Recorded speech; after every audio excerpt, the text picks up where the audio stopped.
C'est deux manières de défendre la terre, mais apparemment l'écologiste, enfin peut-être qu'il est représenté par le maire de Bordeaux ou même par notre invité, c'est pas votre genre de beauté. Ce que j'en pense, des sapins, ça fait plus d'un siècle qu'on en fait pousser dans des parcelles qui sont prévues à cet effet. Alors des sapins d'1 an, 3 ans, 5 ans, 10 ans, 15 ans, 20 ans et les plus grands. D'accord, ils sont faits pour ça, pour pouvoir donner du bonheur chaque année à tout le monde.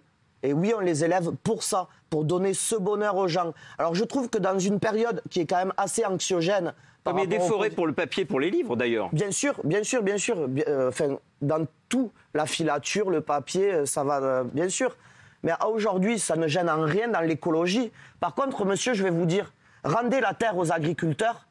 Et après, on verra votre sapin. La terre, c'est vous qui l'avez volée, avec tous les produits chimiques que vous mettez dedans. L'érosion des sols, elle vient des produits chimiques que vous mettez dans les sols. Si on ne fait pas pousser du blé... Un centimètre qui est perdu. Monsieur, s'il vous plaît, je vous ai pas mangé grâce à monsieur quand même. Hein, monsieur, je vous ai pas coupé la parole, je vous ai écouté jusqu'à maintenant. Vous me la coupez promptement comme ça? Donc je vous permets, s'il vous plaît, de prendre le temps de m'écouter. Je vous laisse finir. La terre, aujourd'hui, c'est vous qui l'avez ruinée, tout votre système d'agroconsommation.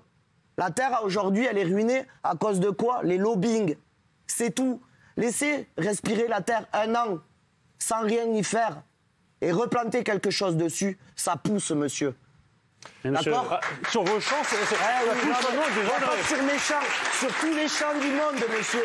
Sur tous les champs du monde et de la terre. Attendez 1 an, et la terre reprend ses droits. Par contre, vos produits, on n'en veut plus. On n'en veut plus. Moi, ce qui m'inquiète un peu, c'est que j'ai l'impression que vous considérez les agriculteurs comme des adversaires idéologiques. Oui, c'est ça. Vous aggravez votre cas, là, parce que... Pas du tout. Les Français sont extrêmement attachés au Tour de France, au sapin de Noël et aux agriculteurs. Donc là... à mon avis, vous avez déjà perdu 500 000 voix pour la présidentielle.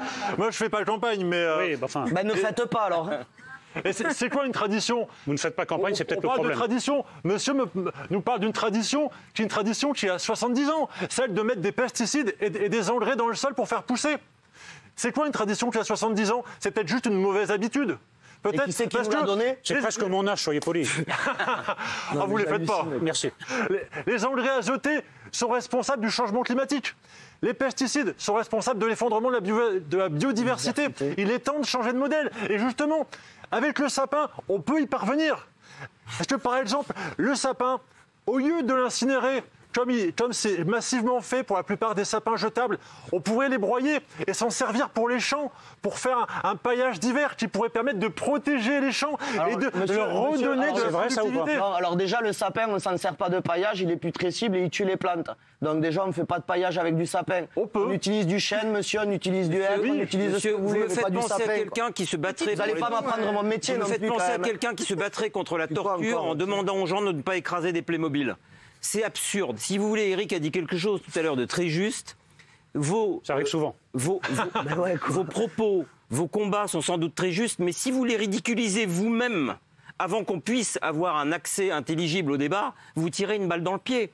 Parce que avoir des propositions radicales, ce serait par exemple d'interdire tous les sapins dans une ville, sauf un seul, celui qui serait sur la place principale. Là, on aurait quelque chose de radical qui pourrait enfin choquer, on pourrait vraiment se battre intelligemment. Mais là, vous nous obligez à nous battre contre une chose stupide. Vous nous forcez à être des Don Quichotte avec des cure-dents. Merci Yann.